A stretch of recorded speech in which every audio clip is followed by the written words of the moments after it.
2008년도에 개봉했던 영화 중에 이런 제목의 영화가 있습니다. 좋은 놈, 나쁜 놈, 이상한 놈.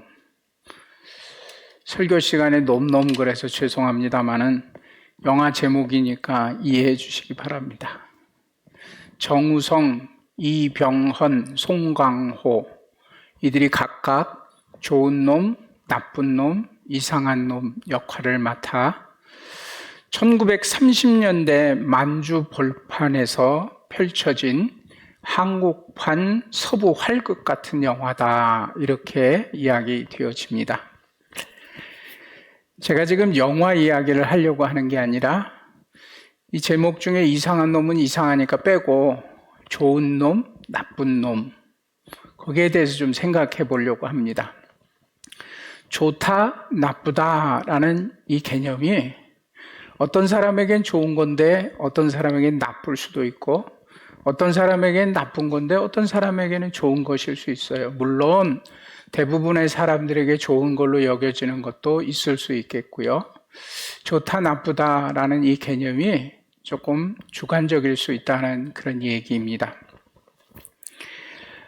황야에서 서로 죽이고 싸움을 이렇게 다툼이 일어났던 서부 활극처럼 광야에서 전쟁이 일어났습니다.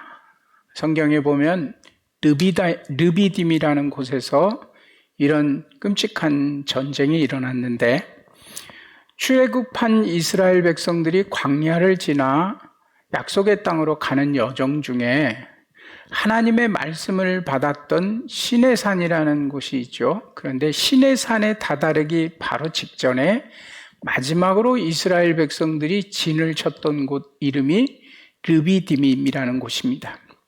그런데 이 르비딤이라는 지명 이름의 뜻은 쉬는 곳, 휴식처, 이런 의미가 있는 지명입니다. 이스라엘 백성들이 르비딤, 쉬는 곳, 휴식처라는 곳에 도달해가지고 거기에 진을 쳤는데, 그동안도 오는 도중에 많이 힘들었어요. 광야 생활이 어찌 쉬웠겠습니까? 힘들고 어려운 가운데 막 이렇게 오다가 이제 르비딤이 이르렀는데, 그곳에 와서 보니까 이름은 쉬는 곳이라고, 휴식처라고 했는데 와서 보니까 여기 마실 물도 부족하고 너무너무 그런 거예요. 그래서 그동안 이스라엘 백성들이 계속 반복해 왔습니다마는 원망하고 불평하는 말을 하나님과 모세에게 막 쏟아놓기 시작합니다. 그래서 르비딤이라는 곳 이름이 결국 그곳에 마사와 무리바라는 그런 이름으로 바뀌어져 버리는 장면이 성경에 기록되어 있어요. 우리에게 마실 물이 없다, 우리를 광야에서 말라 죽게 하려느냐, 하나님이 있다 없다라는 것까지 서로 거론하면서 하나님이 우리와 함께 계신다면 이럴 수가 있어? 우리에게 마실 물도 없잖아 하고 모세를 향해서 원망하는 소리를 막 쏟아놓았죠. 이스라엘 백성들이 그냥 단순히 다툼만 한 것이 아니라 지치고 낙심하고 서로 이렇게 원망하고 이런 막 좀 아수라장이 되어 있는 이런 상황 가운데 이스라엘 백성들이 서로 이렇게 지쳐서 쓰러져 있고 다투고 있을 때 슬그머니 그 주변에 있던 아말렉이라는 이방 민족이 이스라엘 뒤로 와서 이스라엘 백성들을 죽이기 시작한 거예요. 그래서 할 수 없이 르비딤에서 전쟁이 벌어졌습니다. 이 전쟁, 여러분 르비딤 전쟁은 기억을 못해도 이 전쟁의 모습은 제가 말씀드리면 그 전쟁이 그 전쟁이었구나 하고 아실 거예요. 여러분들이 기억하는 전쟁의 모습 가운데 모세가 이방 민족들과 백성들이 싸울 때 모세가 하나님 앞에 기도를 합니다. 손을 높이 들고 하나님 앞에 기도하는데 모세가 손이 올라가면 이스라엘 군대가 이기고, 모세가 지쳐서 손이 이렇게 내려가면 아말렉 군대가 이기고, 이 기억나십니까? 이런 전쟁이 있었던 거?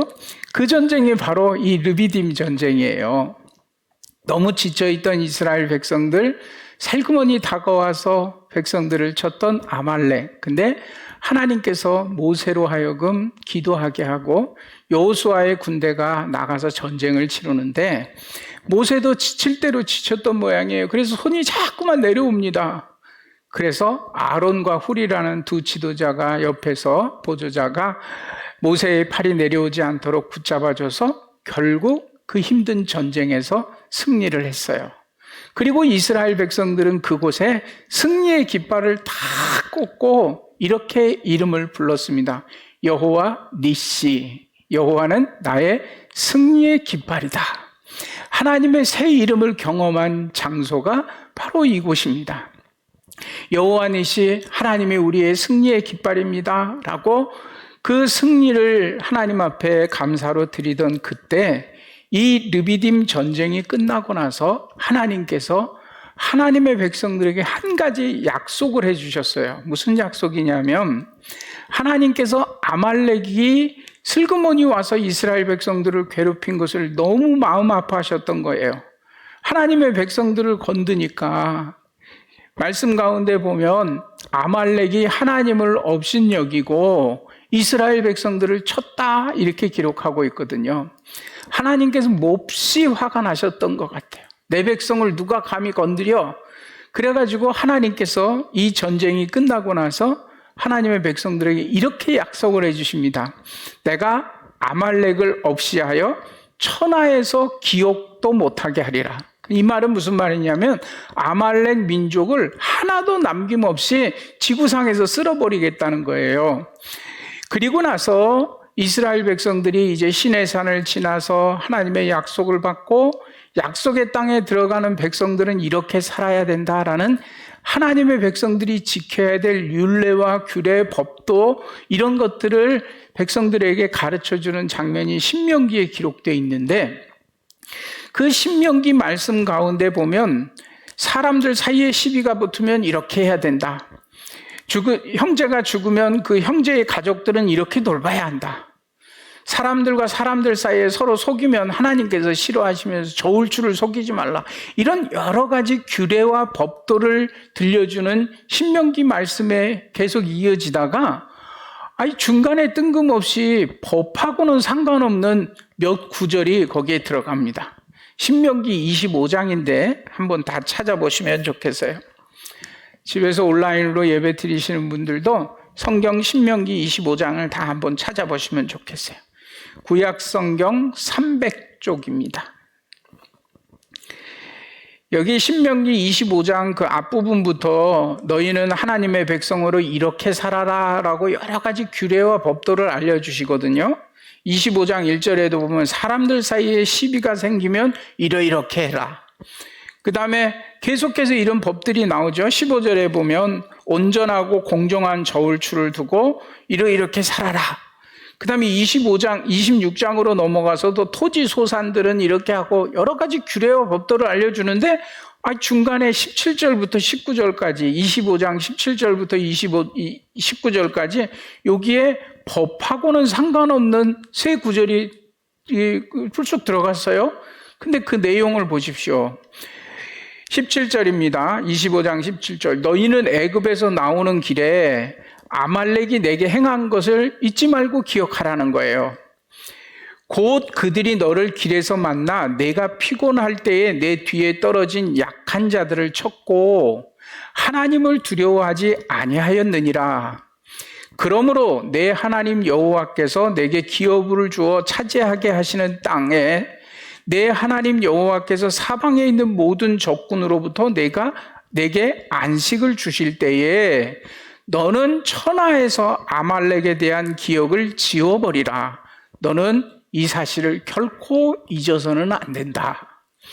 아니, 이스라엘 백성들이 하나님의 백성으로 잘 살아갈 법규에 대해서 말해주시다가 하나님께서 불쑥 생각이 나셨는지 너희가 가나안 땅에 들어가서 주변의 적군들과 전쟁을 치르지 않을 안전한 그런 상태가 되면 그때 너희들은 결코 잊어서는 안 되는 게 하나 있어.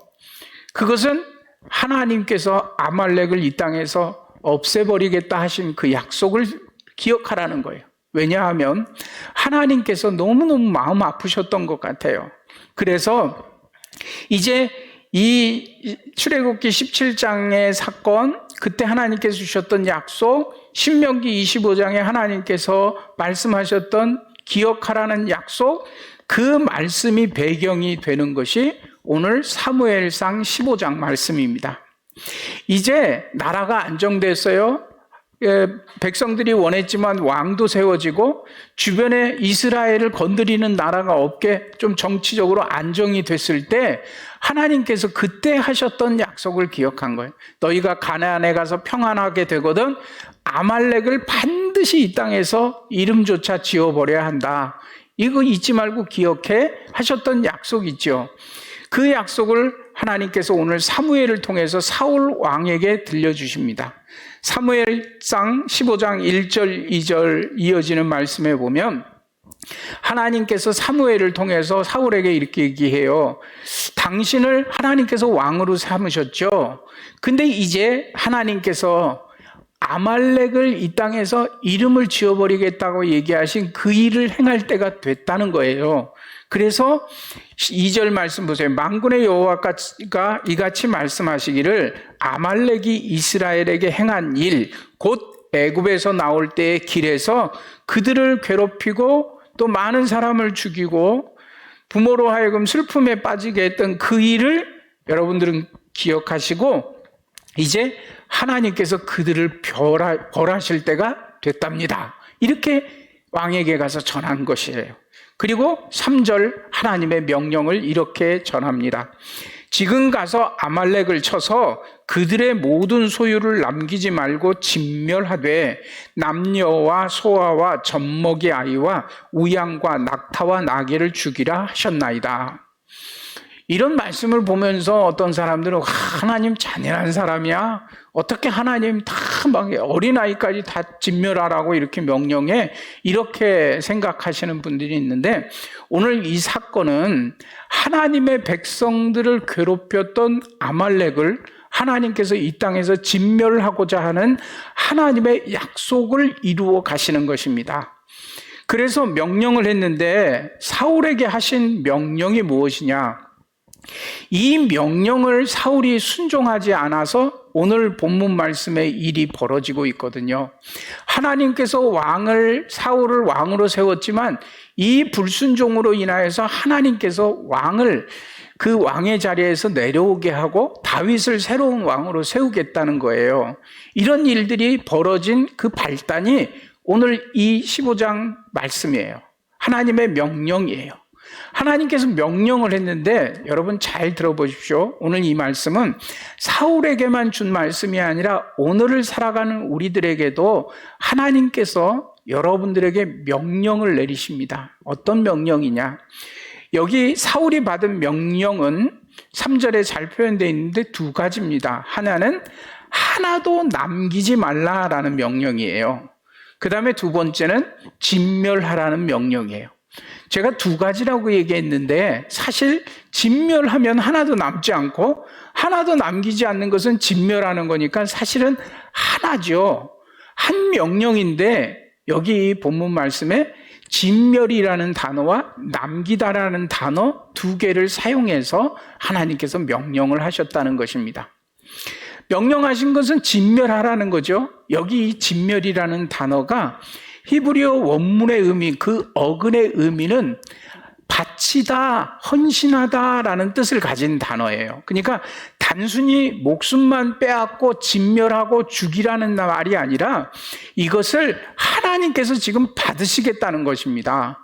하나님께서 아말렉이 자신들이 하나님이 없는 것처럼 행동했지만 아말렉 너희의 생명의 주인도 바로 하나님이야. 너희도 내 손 안에 있어. 이것을 온 천하에 드러내시면서 하나님께서 아말렉을 제물로 받으시겠다는 것입니다. 우리가 죄를 지으면 짐승의 생명을 값주고 제사를 하나님께 드리잖아요. 사실은 내가 죽어야 될 자리에 어린 양이 대신 죽음으로 하나님 앞에 바쳐짐으로써 내 자신을 주님께 드립니다. 이런 고백이 예배고 제사인데 지금 아말렉을 하나님께서 받으시겠다는 거예요. 사울에게 하신 명령은 아말렉을 진멸하라 이렇게 우리에겐 들리지만 이 말은 무슨 말이냐면 하나님께서 사울에게 아말렉을 하나님께 바쳐라 이렇게 명령하신 거라는 거예요. 진멸하라는 단어가 바로 이런 명령이라는 걸 기억을 하고, 그렇다면 남기지 말라라고 표현한 이 남기다라는 말은 과연 어떤 말이냐? 이 말이 가지고 있는 어근 히브리어 원문의 의미는 아끼다라는 말입니다. 아끼는 거예요. 너무 귀중하고 가치 있는 것이라 아까워서 못 쓰고 내 호주머니 깊은 곳에 아껴두는 거, 그런 단어가 이 남기다라는 단어예요. 그냥 뭐 이렇게 쓰다가 남는 건 남겨놓았다는 게 아니라 여러 가지 중에서 이건 너무 귀해, 내가 이거는 쓸 수가 없어, 이건 너무 귀한 거야 해가지고 한쪽 구석에다 아껴놓는 거, 그 단어가 이 남기다라는 단어예요. 이 말은 무슨 말이냐면 남기지 말아라 라는 이 하나님의 명령은 아무것도 아끼지 말아라 이 말입니다. 하나님 앞에 모두 다 바치는 이 진멸하라라는 단어를 사용하는데, 그 중에서 아까워서 아끼는 것이 없이 몽땅 다 하나님께 바쳐라, 이 말이 진멸하고 남기지 말라라는 말이라는 거예요. 이 아끼다, 남기다라는 말, 아끼다는 말이 여러분들이 조금 더 그 의미를 이해하기 쉽게 설명을 드리면, 모세 시대에 모세라는 아이가 태어났던 시기에 그 당시에 애굽의 모든 남자아이가, 사내아이가 태어나면 다 죽이라 그랬잖아요. 그런데 모세 부모가 모세를 낳아놓고 보니까 히브리서 11장에 믿음으로 모세 부모가 이 아이가 너무 귀한 아이임을 보고 죽이지 않고 어떻게 합니까? 슬그머니 갈대 상자에 담아서 나일강에 띄워서 이 아이의 생명을 살리잖아요. 그걸 성경에는 믿음이라고 얘기했는데, 그때 모세의 부모가 그 갓난아이 모세를 보면서 가졌던 마음이 바로 요 아끼다라는 마음이에요. 너무 귀중해서 이거를 어떻게 할 수가 없어요. 너무 가치 있고 귀중한 것이기 때문에 그것을 없앨 수가 없어요. 그 마음이 여기 남기다라는, 아끼다라는 의미를 가진 단어였다는 거예요. 그러니까 3절에 하나님께서 내린 명령을 제가 그 의미를 담아서 설명해 보면, 하나님께서 이렇게 명령한 거예요. 이제 때가 돼서 내가 아말렉을 받겠다. 아말렉을 내게 헌신시켜라. 그런데 하나도 아까워하지 말고 몽땅 다 하나님께 드려라. 이게 3절 말씀이라는 거예요. 그런데 이 말씀에 사울이 불순종했죠. 뒤에 보면 다 하나님께 순종했습니다. 다 진멸했습니다. 다만 제일 좋은 것, 가장 좋은 것만 남겨뒀는데 이건 하나님께 제사 드리려고 남겨놓은 것입니다. 그것도 자기가 한 것이 아니라 백성들이 했다고 핑계를 대거든요. 그런데 9절 말씀 보세요. 사울의 불순종이 어떻게 진행되고 있는가 보세요. 사울과 백성이 아각과, 근데 여기 아각은 아말렉 왕의 이름입니다. 그러니까 아말렉 모든 사람을 하나님께서 진멸하라라고 얘기해가지고 어린아이들까지 하나도 없이 그 민족을 싹 진멸시켰어요. 그런데 유독 그 모든 진멸함, 죽음 가운데 딱 한 명만 살려놨는데 그게 아각이라는 아말렉 왕이라는 거예요. 잘 보세요. 이 사울이 지금 다른 명령대로 하나님의 명령대로 다른 어린아이들까지 다 죽였는데 왜 아각만 살려뒀을까요? 그것은 아각이 가장 가치 있다고 생각했기 때문입니다. 어떤 의미에서? 자기의 이름을 드러내고 자기의 명성을 드러내는데 이 아각은 너무너무 가치가 있는 존재라는 거예요. 그래서 지금 다 죽였지만 아말렉의 왕을 사로잡아서 끌고 오는 이유는 사울이, 자 봐라, 이 전쟁에서 내가 승리했어. 그리고 그 아각 왕을 자기 발밑에 무릎 꿇혀놓고 백성들 보는 앞에서 너도 왕이고 나도 왕인데 누가 진짜 왕이냐? 자기의 왕, 사울이 왕 중의 왕이다라는 것을 온 천하에 드러내고자 적장인 아각을 죽이지 않고 포로로 잡아 끌고 오는 거예요. 하나님께서는 아각을 제물로 받으시겠다고 나에게 바쳐라 했는데 요건 너무 고귀하고 가치 있고 내 이름을 높일 수 있는 것이기 때문에 이거는 하나님께 바치지 못하겠다는 거예요. 그래서 슬그머니 아각을 빼놨어요. 결국 뒤에 가면 사무엘에 의해서 아각은 백성들 앞에서 하나님께 제물이 되는 장면이 나오는데, 그러나 이 지금 사울의 마음 중심에는 이렇게 하나님보다 자기 자신을 높이 두는 교만한 마음이 지금 꽉 차 있어요. 이 전쟁의 승리는 하나님께서 승리하게 하신 것임에도 불구하고 12절 말씀에 보면 사울은 자기를 위하여 기념비를 세웠다 그랬어요. 전쟁이 끝나고 그 아수라장 틈바구니 속에서도 사울은 야 백성들아 여기에 내가 승리한 기념비를 세워라. 12절에 보니 자기를 위하여 전승비를 탁 세워놨어요. 자기 이름을 높이고자 하는 것입니다. 계속해서 백성들의 핑계를 대면서도 자기를 높이려고 하는 것. 결국 아각을 살려오고 가장 좋은 것을 아껴서 하나님 앞에 바치지 않게 되는 이 사울의 범죄는 하나님보다 무엇인가를 더 우선 두는 것이 됐어요. 그래서 그것을 우상숭배의 죄라고 사무엘은 지적하고 있다는 것입니다. 9절 말씀에 계속 이어봅니다. 사울과 백성들이 아각과 그의 양과 소의 가장 좋은 것, 이 가장 좋은 것이 지금 문제가 됐어요. 가장 좋은 것 또는 기름진 것과 어린 양과 모든 좋은 것을 남기고 진멸하기를 즐겨하지 아니하고, 제가 말씀드린 대로 설명하면 가장 좋은 것을 아까워서 하나님께 바치지 못하고 이 말이에요. 그리고 그 뒤에 이어지는 말 보세요. 가치 없고 하찮은 것은 진멸하니라. 이것도 제가 말씀드린 의미대로 얘기하면 가치 없고 하찮은 것은 하나님께 드렸다. 이 문장이 이렇게 되는 거예요.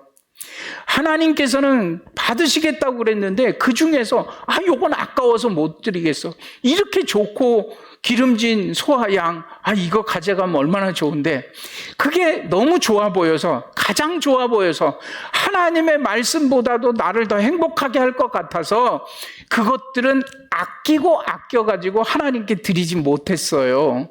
오늘 이 불순종은 바로 이것입니다. 목사님, 하나님의 명령대로 짐승 다 죽이는데 그 중에서 좋은 거 몇 마리 살려왔다고 하나님께서 이 정도로 분노하십니까?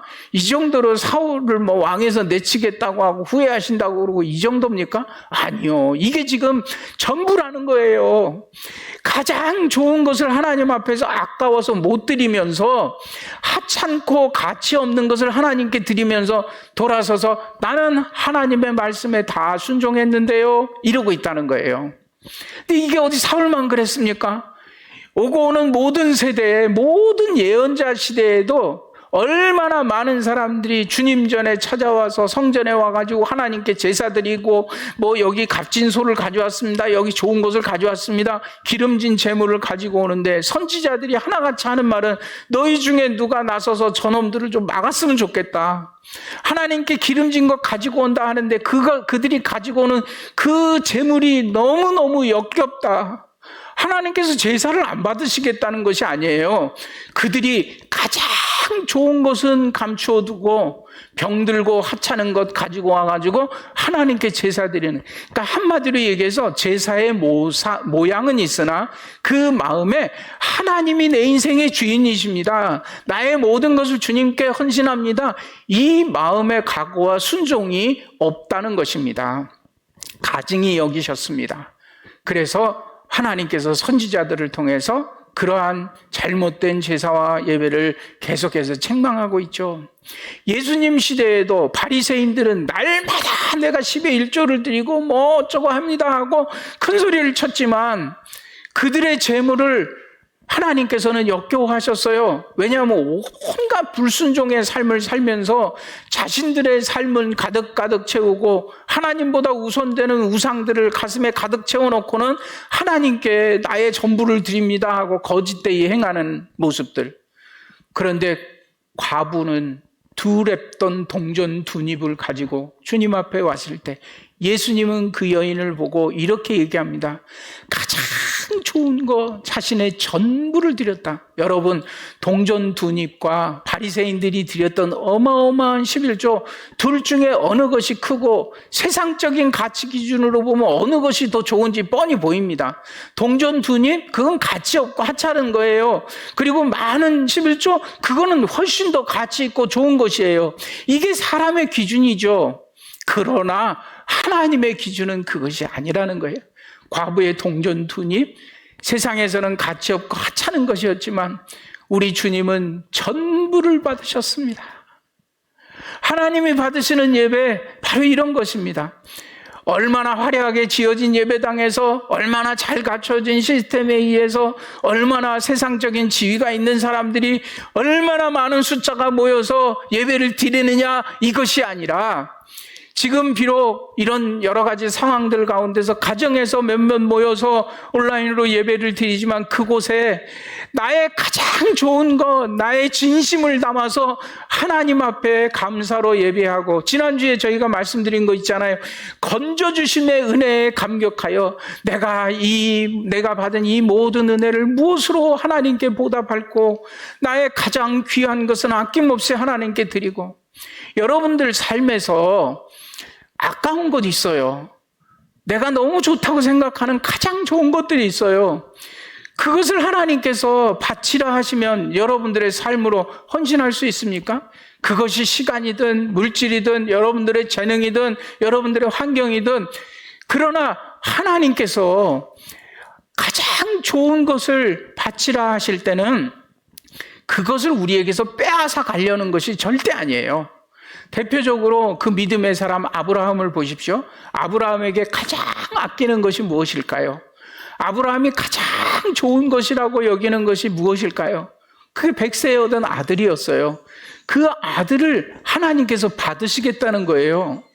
아브라함이 번제로 이삭을 드리려고 모리아산에 올라갔어요. 그 장면을 보고는 하나님께서 됐다, 그것을 빼앗아 가는 것이 아니라 더 좋은 것으로 아브라함에게 축복 주시잖아요. 이게 바로 지금 이 아말렉을 통해서 하나님께서 사울에게, 그리고 이스라엘 백성들에게 받으시려고 했던 것이에요. 자, 누구든지 하나님의 백성들을 건드리면 이들의 하나님인 내가 결코 가만히 있지 않을 거야. 온 천하에 이것을 드러내기를 원하시는데, 이 사울은 자기가 좋아 보이는 가장 좋은 것, 그리고 자기를 가장 명예롭게 하려는 악악, 이것을 아까워서 하나님께 드리지 못했던 안타까운 일이 벌어지고 만 것입니다. 사울은 핑계를 댔죠. 백성들이 그렇게 한 것입니다.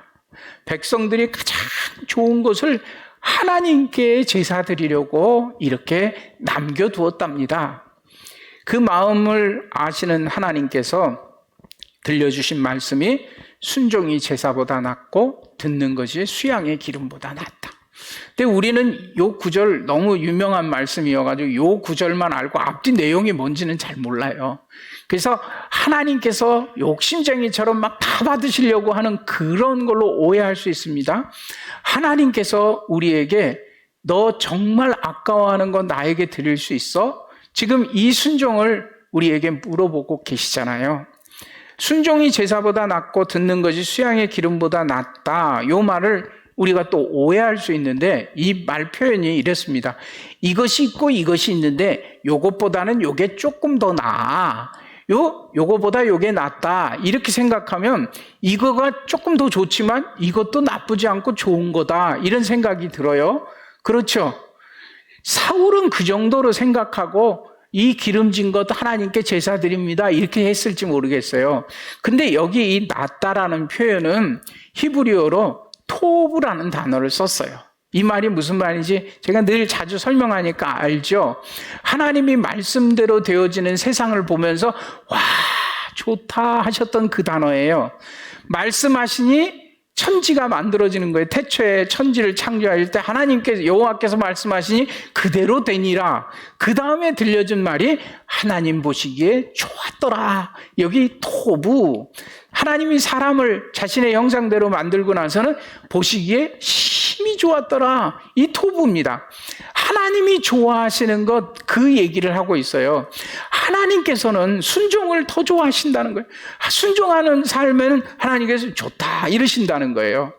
그러니까 우리는 어느 것이 더 좋고 나쁜 것인가, 어느 것이 가장 좋은 것인가, 우리의 생각으로 기준으로 이렇게 하지 말고, 이게 잘 모르겠고 복잡하면 딱 한 가지입니다. 순종만 하면 됩니다.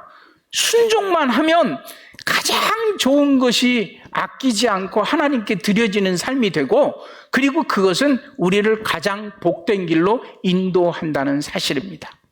순종이 제사보다 낫고 듣는 것이 수양의 기름보다 낫다라는 이 표현은 우리들의 삶을 하나님 보시기에 좋다 이렇게 만들어가는 비밀입니다. 가장 좋은 것을 하나님께 드리고 헌신하는 것이 순종입니다. 오늘 이 말씀을 들으면서 여러분들의 삶을 한번 되돌아보십시오.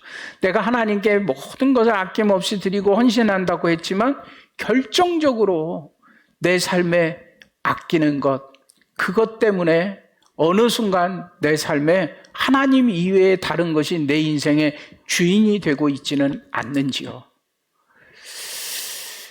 하나님께서 우리에게 주신 약속의 말씀을 붙잡고 오늘 사울이 권면한 말씀처럼 순종하는 삶, 하나님의 말씀을 귀 기울여 듣고 청종하고 그대로 따르는 삶을 통해서, 올해 주제가 모두 힘을 내어 선한 일이잖아요. 이 선한 일이 뭐라 그랬습니까? 하나님께서 좋다 하시는 게 선한 일입니다.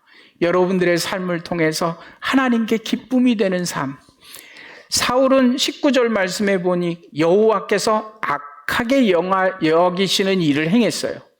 가장 좋은 것을 아끼려다가 하나님께서 가장 싫다, 나쁘다라고 얘기하는 삶을 살게 되었던 사울이 아니라 오늘 약속하신 말씀처럼 하나님 앞에 말씀에 순종하며 나의 가장 귀한 것을 아낌없이 하나님한테 헌신하는 삶의 자세로 여러분들이 선한 일을 힘쓰는 우리 사랑하는 모든 성도들과 또 가정 되시기를 주님의 이름으로 간절히 축원합니다.